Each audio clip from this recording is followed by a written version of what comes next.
London में third world solidarity के क़याम को 40 साल मुकम्मल हो गए। इस मौके पर एक पुरवकार तकरीब का इनेकाद किया गया जिसमें ब्रेंट के मेयर काउंसलर तारिक डार समेत कम्युनिटी मेंबरान ने शिरकत की।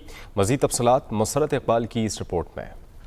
थर्ड वर्ल्ड सॉलिडेरिटी के क़याम को 40 साल मुकम्मल होने पर वेस्ट लंदन में एक पुरवकार तकरीब का इनेकाद किया गया। तकरीब में तंजीम के 4 दहाइयों पर मुहित समाजी जदोजहद, इंसानी हकूक़ के फ़रोग़ और आलमी अमन के लिए खिदमात को सराहा गया। मुश्ताक लाशारी का अपने खिताब के दौरान कहना था कि हमने हमेशा तरक्की पजीर ममालिक के मसाइल को उजागर किया है और हमारा मकसद है कि दुनिया में इंसाफ, बराबरी और अमन को फ़रोग़ दिया जाए। क्रिस्टीना बेकर ने कहा कि थर्ड वर्ल्ड सॉलिडेरिटी जैसी तंजीमें हमें याद दिलाती हैं कि दुनिया सिर्फ ताकत से नहीं बल्कि बाहमी एहतराम और मुज़ाकरात से बेहतर बनाई जा सकती है। मेयर ऑफ ब्रेंट तारिक डार और दीगर ने मुश्ताक लाशारी की काविशों को सराहते हुए कहा कि यह तंजीम कई दहाइयों से बरतानवी मुआशरे में मुस्बत किरदार अदा कर रही है। थर्ड वर्ल्ड सॉलिडेरिटी ने मुख्तलिफ कम्युनिटीज को जोड़ा है और अमन के पैगाम को आम किया है। तकरीब के दौरान पाक भारत ताल्लुकात पर भी गुफ्तगू हुई। शुरका का कहना था कि जंग किसी मसले का हल नहीं और मुज़ाकरात ही वाहिद रास्ता है। हम जंग नहीं चाहते, हमें चाहिए कि हम मिलकर बैठें और अमन की बात करें। दुनिया में जहाँ कहीं भी इनजस्टिस है, ये तंजीम वहाँ के लोगों के लिए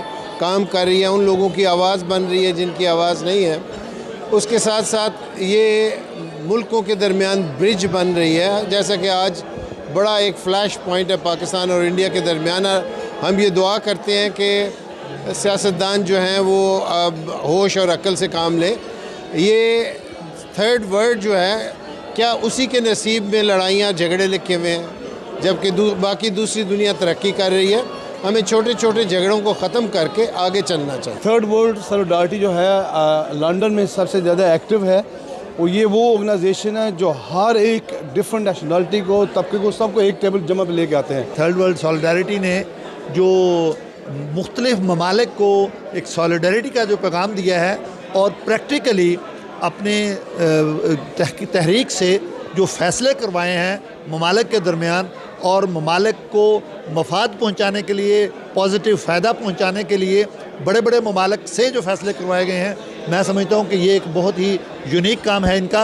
अब मैं समझता हूं कि थर्ड वर्ल्ड सॉलिडेरिटी के लिए एक मेरा पैगाम ये है कि जो पाकिस्तान और इंडिया के दरमियान इस वक्त एक बहुत बड़ा क्लैश होने जा रहा है, उसके लिए इनको चाहिए कि ये एक मूवमेंट चलाएँ, क्योंकि पाकिस्तान के अवाम और हिंदुस्तान की अवाम ये कतई बर्दाश्त नहीं कर सकते हैं कि मज़ीद जंगे मुसल्लत हों उनके ऊपर और वो मज़ीद गुर्बत की तरफ धकेल दिए जाएँ। थर्ड वर्ल्ड सॉलिडेरिटी के आज 40 साल हो गए हैं। हमने वॉइसलेस लोगों को, जिनकी कहीं आवाज़ नहीं होती, ये प्लेटफॉर्म दिया है और देते रहेंगे। हम फ़लस्तीन में अमन चाहते हैं, गाज़ा में अमन चाहते हैं, कश्मीर में अमन चाहते हैं। जो इस वक्त हिंदुस्तान और पाकिस्तान की टेंशन है उसको न्यूट्रलाइज़ करना चाहते हैं। आज यहाँ पे चाइनी एम्बेसी के लोग हैं, इरानियन एम्बेसी के लोग हैं, यहाँ पे वेनेज़ुएला, क्यूबा और कोरिया के लोग बैठे हैं। हम चाहते हैं कि ये मुल्क इम्पोर्टेंट रोल प्ले करें। यहाँ काउंसलर हैं, मेयर्स हैं और डिप्लोमेट बैठे हैं। हम चाहते हैं हम 10 जून को मुशाहिद सैयद और एनालिस डर्स का फंक्शन कर रहे हैं। फ़लस्तीनियन एम्बेसडर जो अभी इस वक्त 10 डाउनिंग स्ट्रीट में है वो सपोर्ट करता है इस फंक्शन को। हम बहुत खुश हैं कि हम 40 साल हमने वॉइसलेस लोगों को मौका दिया कि वो आके हमारा प्लेटफॉर्म यूज़ करें।